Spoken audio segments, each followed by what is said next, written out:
नमस्कार, आप देख रहे हैं स्पेशल रिपोर्ट न्यूज रूम से। आपके साथ मैं हूं Anjana Om Kashyap. The great Samajwadi family drama, जी हां, यह ड्रामा खत्म होने का नाम नहीं ले रहा। मुलायम सिंह यादव ने आज एक प्रेस कॉन्फ्रेंस रखी, ये यकीन और दिलासा दिलाने के लिए कि पार्टी में सब कुछ ठीक ठाक है। लेकिन यकीन उनका ही गायब था, और गायब थे उन्हीं के सुपुत्र अखिलेश यादव, यानी उत्तर प्रदेश के मुख्यमंत्री। जी हाँ, चाचा भतीजा फिर एक साथ नहीं आए सामने।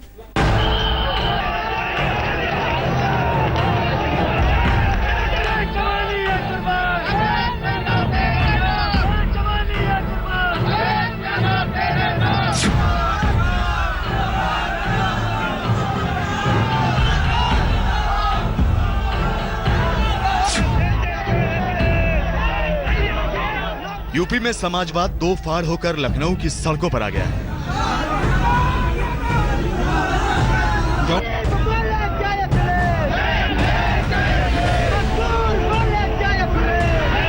अखिलेश के समाजवादी और शिवपाल के समाजवादी लखनऊ में अपने अपने नेताओं की तस्वीरें लेकर छाती पीट रहे हैं। उधर समाजवादी खानदान में चाचा भतीजे की जंग का जो मंचन सोमवार को हुआ, उस आग पर राख डालने के लिए नेताजी खुद मीडिया के सामने आ गए। बोले सब कुछ ठीक ठाक है। हमारे परिवार एक है, पार्टी एक है। यानी अखिलेश जी पार्टी एक है, परिवार एक है, पूरे कार्यकर्ता पूरे नेता एक है। और शिवपाल जी ने कल अखिलेश जी को झूठा करा दिया। अब एक कोई पूछे, झूठा करा दिया। ऐसे कयास चल रहे थे कि नेताजी अखिलेश और शिवपाल को एक साथ मीडिया के सामने लाएंगे और जनता को यकीन दिलाएंगे कि सब कुछ ठीक ठाक है। लेकिन यहाँ तो नेताजी के साथ सिर्फ उनके आज्ञाकारी भाई शिवपाल तो नजर आए, लेकिन आज्ञाकारी पुत्र अखिलेश नहीं दिखे। सवाल उठे, लेकिन नेताजी का रटा रटाया वही जवाब। पार्टी एक है, परिवार एक है, पूरे कार्यकर्ता पूरे नेता एक है। कुंभे में गजब तमाशा हो रहा है। शिवपाल कहते हैं कि नेताजी की बात सर माथे पर, अखिलेश कहते हैं कि पिताजी की सारी बातें कबूल, लेकिन मुलायम की लाचारी ने उन्हें भाई और बेटे के बीच फंसा दिया। शिवपाल के मंत्रिमंडल में जाने का फैसला भी उन्होंने बेटे पर ही छोड़ दिया।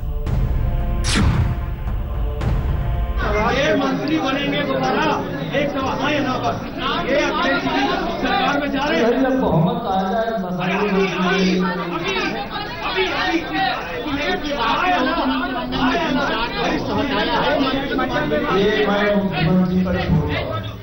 मुलायम सिंह यादव अपने बेटे अखिलेश से खार खाए हुए हैं। सोमवार को कार्यकर्ताओं की बैठक में भी उन्होंने अखिलेश को फटकार लगाई थी। मंगलवार को तो नेताजी ने सीएम पद पर अखिलेश की दावेदारी पर फिर से सवालिया निशान लगा दिया। तो अगर विधायक चुने जाते हैं, सब में ये परंपरा है, हमारी पार्टी में नहीं। चाहे आपकी दिल्ली की सरकार बनी हो, सांसदों के बीच कोई चुनाव में जरूर बोलता भाई कि हम हमारे काम जी बनेंगे, फिर भी सांसदों की बीच बुला करके उनका अप्रूवल लिया। तो सभी पार्टियां लेती है, तो परंपरा है नेताजी। और अभी भी जब बने मुख्यमंत्री तो पहले तय कर लिया, और तय करके हमने विधानसभा में आकर के नाम पेश किया, हमारे साथियों ने उनको हमने स्वीकार कर लिया। अलबत्ता मुलायम ने एक बात तो साफ कर दी कि अब उनके कुनबे में चचेरे भाई रामगोपाल यादव के लिए कोई जगह नहीं है। रामगोपाल ने आज बयान दिया है कि खोटे सिक्के के चक्कर में असली सिक्के को पार्टी से बाहर कर दिया है। आप कैसे देखते? रामगोपाल जी ने कहा है एक खोटे सिक्के के लिए। उनकी बात का अब कोई मैं महत्व नहीं देता हूँ। समाजवादी फैमिली का ये ड्रामा अब जैसे इंटरटेनमेंट चैनलों के धारावाहिक का रूप ले चुका है। एपिसोड पूरा होता है, कहानी अगले दिन के लिए बाकी रह जाती है। हो सकता है कि इतनी तकरार के बावजूद भी मुलायम सिंह यादव अपने उम्र, ओहदे और कद के दम पर समाजवादी पार्टी का विभाजन रोक दें, लेकिन समाजवादी पार्टी अब एकजुट होकर चुनाव में जाएगी, ये मुमकिन नहीं लगता। ये संभव है कि समाजवादी पार्टी का हर उम्मीदवार साइकिल लेकर ही चुनाव मैदान में उतरे, लेकिन ये बात भी उतनी ही तय है कि किसी की साइकिल पर अब शिवपाल यादव की फोटो होगी तो किसी की साइकिल पर अखिलेश यादव की। कैमरामैन नीरज के साथ बालकृष्ण, लखनऊ, आज तक। चाचा भतीजे की इस जंग में भतीजा करेगा क्या? क्योंकि अभी तक अड़ियल रवैया रहा है अखिलेश यादव का। उन्होंने एक बार फिर से शिवपाल यादव और उनके साथ 3 मंत्रियों को बर्खास्त कर दिया। क्या एक बार फिर से पलटना पड़ेगा? क्या होगी परिस्थिति और अखिलेश यादव क्या कर सकते हैं ऐसे में? देखिए।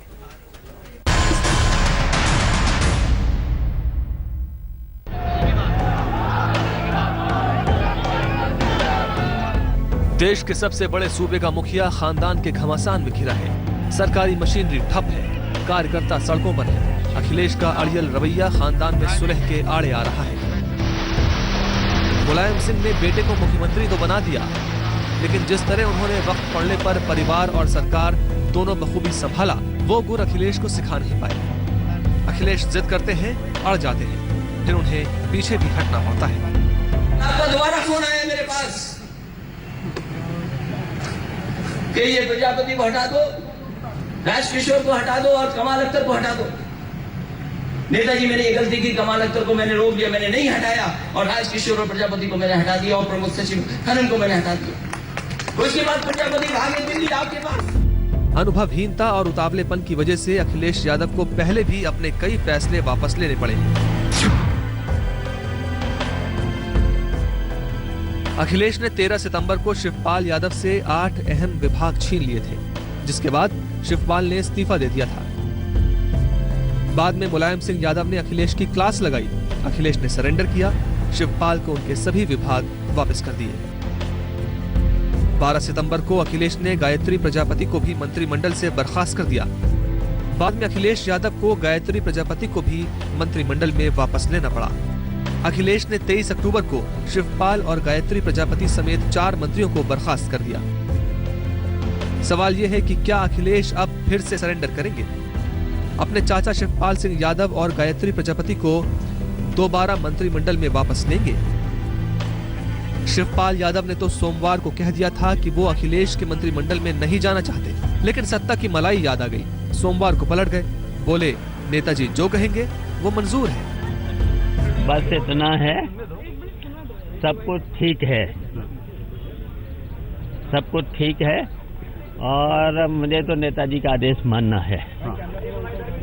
नेताजी का कैसा भी आदेश होगा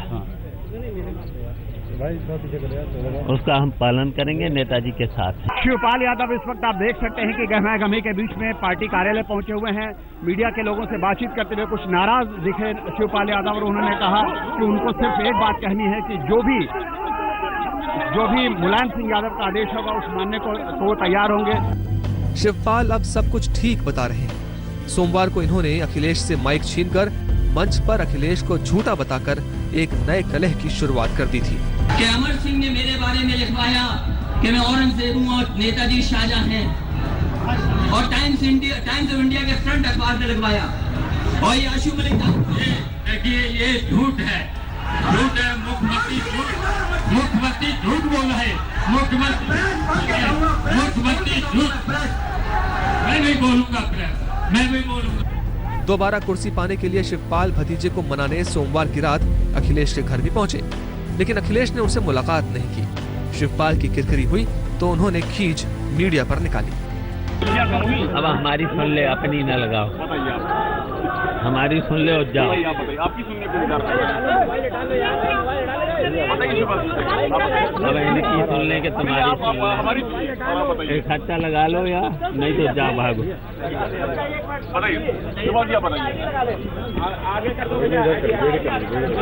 देखिए हम कोई बात आप लोगों से नहीं करना चाहते हैं, कोई बात नहीं करना चाहते, आप लोगों से कोई बात नहीं करना चाहते, बस इतना है, सब कुछ ठीक।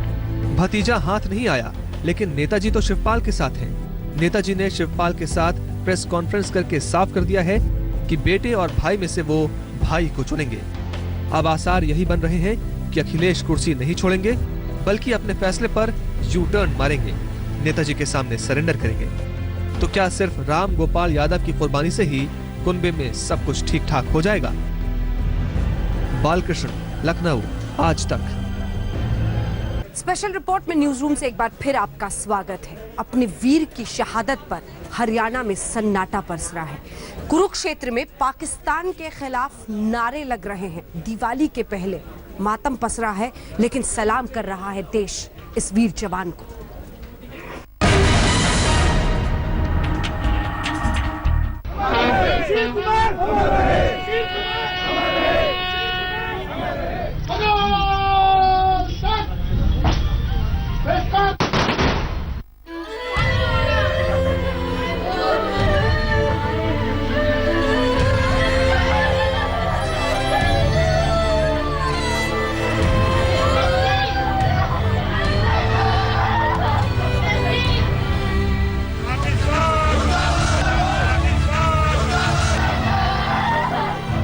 नम आंखों के साथ विदा हो गया देश का वीर।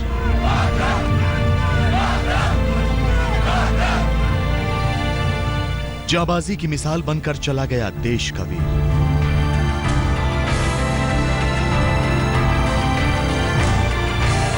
दिवाली से पहले शहादत के आंसू दे गया देश का वीर।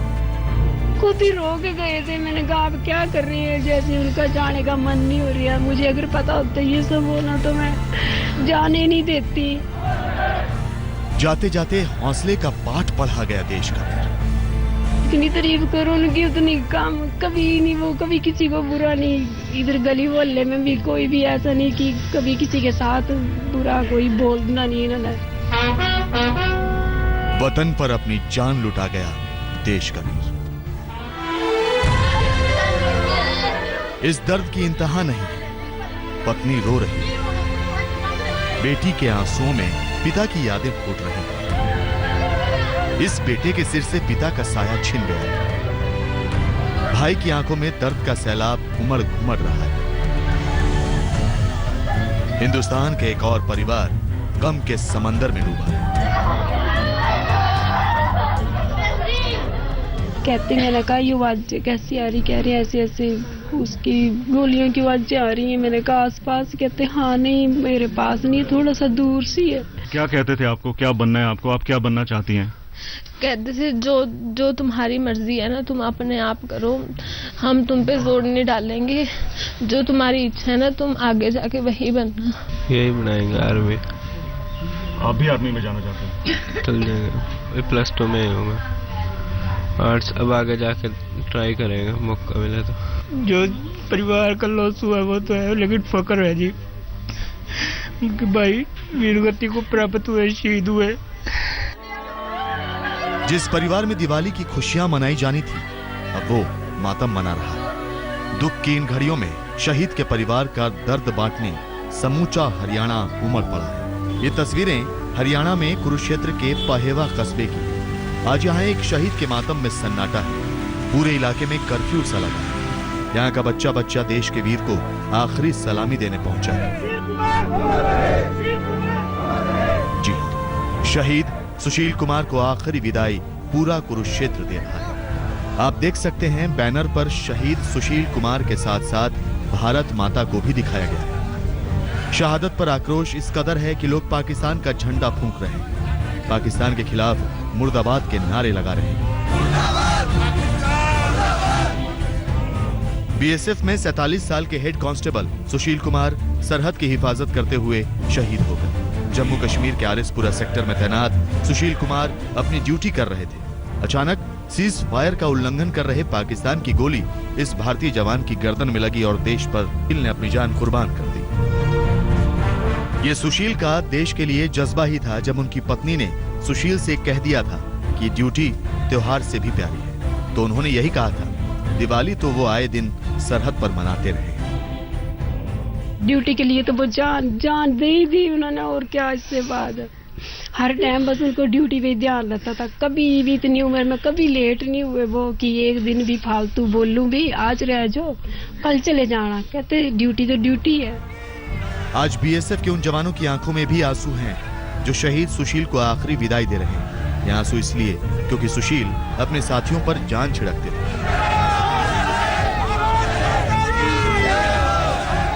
पाकिस्तान की नापाक हरकतों ने हिंदुस्तान के एक परिवार से उनका मुखिया छीन लिया। इसीलिए पाकिस्तान के खिलाफ कुरुक्षेत्र गरज रहा है।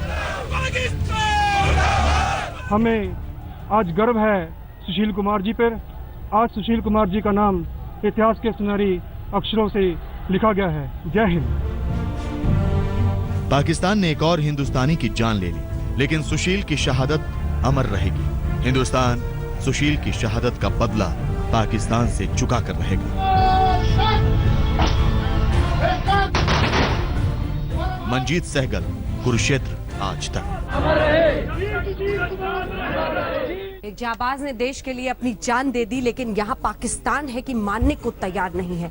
लगातार वो सरहद पर सीज फायर का उल्लंघन कर रहा है, लेकिन हमारी सेना भी बहुत करीब से देख रही है और जवाब दिया जाएगा। चुन चुन कर हिसाब लेगी हमारी सेना।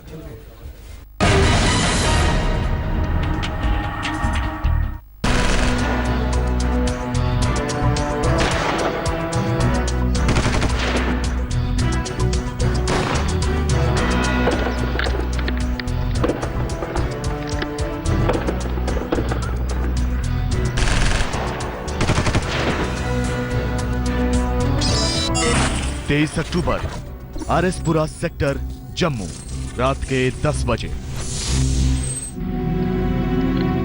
भारतीय फौजें अपनी पोस्ट पर तैनात। सभी जवान चौकस, निगाहें दुश्मन की हरकत पर बारीक नजर गड़ाए हुए। और तभी पाकिस्तान की ओर से शुरू हो जाती है भारी गोलाबारी। रात के 10 बजे का वक्त रहा होगा जब पाक रेंजर्स ने सीज फायर का उल्लंघन करते हुए अपनी बंदूकों का मुंह खोल दिया। हिंदुस्तान के 25 बॉर्डर पोस्टों को निशाना बनाते हुए गोलाबारी शुरू कर दी। फिर हमारी ओर से भी जवाबी कार्रवाई शुरू हुई। बॉर्डर सिक्योरिटी फोर्स के जवान दुश्मन के दांत खट्टे करने लगे। 127वीं बटालियन में तैनात 47 साल के सुशील कुमार भी अपनी पोस्ट से पाक फौज को मुंह तोड़ जवाब दे रहे थे। तभी एक गोली सुशील के गर्दन में आ धंसी। सुशील गिर पड़े। साथी जवान जख्मी सुशील को फौरन जीएमसीएच जम्मू ले गए, जहां रात के तकरीबन 1:30 बजे डॉक्टरों ने उन्हें मृत घोषित कर दिया। मैं अपनी ओर से, बीएसएफ की ओर से और पूरे देश की ओर से उनकी बहादुरी के लिए उनकी तारीफ करता हूं, उनको श्रद्धांजलि देता हूं। एक ही कैंपस में लगातार 2 जवानों को कंधा देते हुए हमें बड़ा दुख है, लेकिन मैं आप लोगों को विश्वास दिलाता हूं कि हम पाकिस्तान की इस एक्शन का मुंह तोड़ जवाब देंगे। 24 साल देश की सेवा की और दुश्मन से लोहा लेते हुए वीर गति को प्राप्त हो गए सुशील कुमार। लेकिन उनकी शहादत जाया नहीं जाएगी। पाकिस्तान को उसकी करनी का फल मिलेगा। सिर्फ सुशील ही नहीं, जम्मू के हीरानगर में शहीद हुए गुरनाम की शहादत भी बदले का सिला मांग रही है।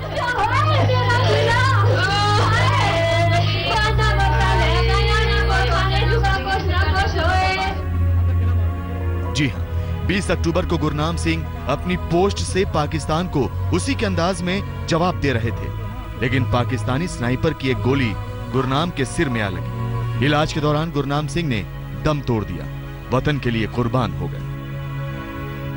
2015-16 में पाकिस्तान ने 405 बार सीज फायर का उल्लंघन किया है, जिसमें सिर्फ 3 अक्टूबर से लेकर अब तक भारत के 4 जवान शहीद हुए हैं। जबकि जवाबी कार्रवाई में हमने पाक सेना के 7 जवान और 1 आतंकवादी को ढेर किया है।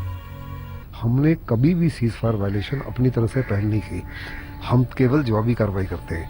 सो पाकिस्तान बंद कर दे ये प्यार और मोहब्बत, तो ऑटोमेटिकली हमारी तरफ से भी प्यार और मोहब्बत उसको उसी माफिक मिलेगा जिस माफिक को वो हमको दे रहा है। जाहिर है पाकिस्तान भारत के सर्जिकल स्ट्राइक को अब तक पचा नहीं पाया है।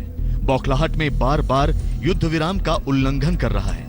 शायद उसे अपने जवानों की फिक्र नहीं, क्योंकि जब हिंदुस्तान जवाब देता है तो करारा जवाब देता है। फिर पाक सेना में खलबली तो मचती ही है, लाशें बिछ जाती हैं। लिहाजा पाकिस्तान आर्मी और उसकी हुकूमत को अपनी इन हरकतों से अब बाज आ जाना चाहिए। जम्मू से अश्विनी कुमार के साथ आज तक ब्यूरो।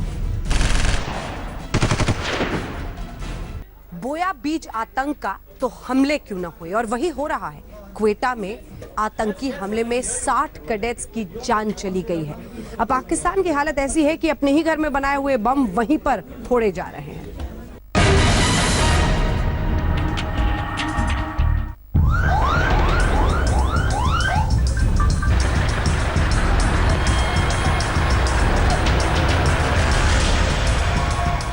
पाकिस्तान अपने ही पाले आतंक के आंसू रो रहा है। जी हां, आतंकियों ने पाकिस्तान के पुलिस ट्रेनिंग सेंटर पर आतंकी हमला कर दिया। इस हमले में 60 ट्रेनी पुलिस के जवान और अफसरों की मौत हो गई, जबकि 118 घायल।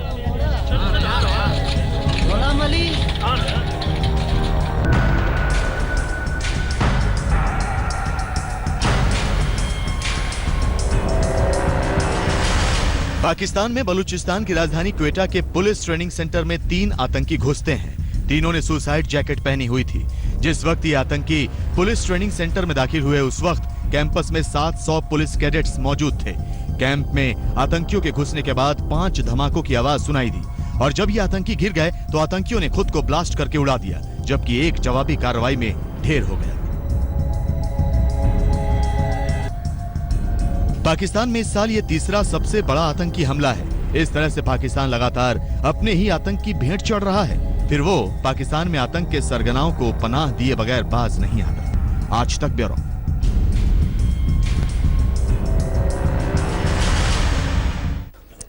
और इसी के साथ न्यूज रूम से स्पेशल रिपोर्ट में इतना ही, लेकिन देश दुनिया की बाकी खबरों के लिए आप देखते रहिए आज तक।